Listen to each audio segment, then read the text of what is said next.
May it please the court, Your Honor. My name is Shikha Gaur and I am appearing on behalf of my client, Miss Monica Jones. We are seeking an application for bail. Your Honor, as per Section 12 of the Charter of Human Rights and Responsibilities Act 2006 Victoria, every person has right to move and live freely within Victoria. Section 21, subsection 6 of this act provides a presumption that a person who is awaiting trial should be released on bail and should not be kept in detention. Also, Section 4 of the Bail Act 1977 provides the right to presumption of bail.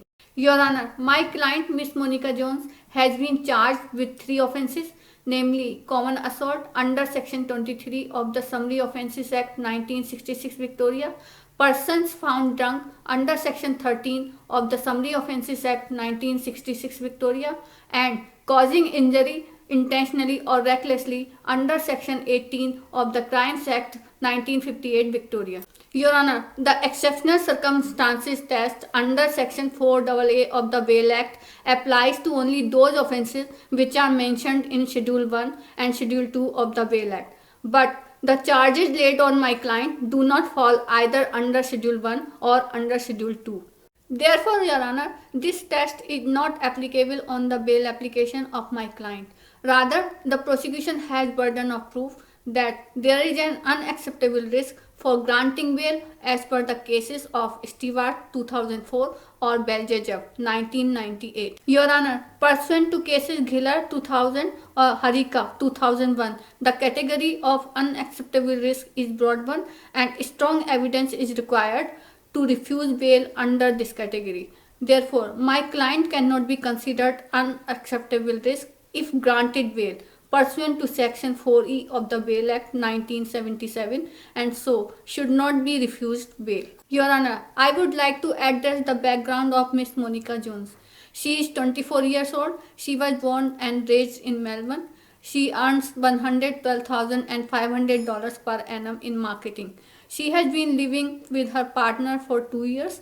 She has no criminal history. Your Honor, the fact is that Miss Kendall is my client's neighbor and she is a drug addict. Miss Kendall attacked my client when she was trying to stop Miss Kendall from throwing hazardous garbage on road full of needles and syringes. This incident was just in self-defense and my client's intention was not to hurt Miss Kendall. Your Honor, I revert the allegations made by prosecution on my client. The prosecution may argue that my client holds a commercial pilot license and can easily escape justice by hiring a plane. However, my client is ready to submit her passport just to ensure that she will not abscond. The prosecution may say that there are two eyewitnesses who have seen the whole incident, but Your Honor, both witnesses have been charged for perjury. Therefore, credibility of both witnesses is low and my client should not be denied bail on the words of these witnesses. The prosecution may argue that the victim had 5 stitches on her forehead and needed medical assistance.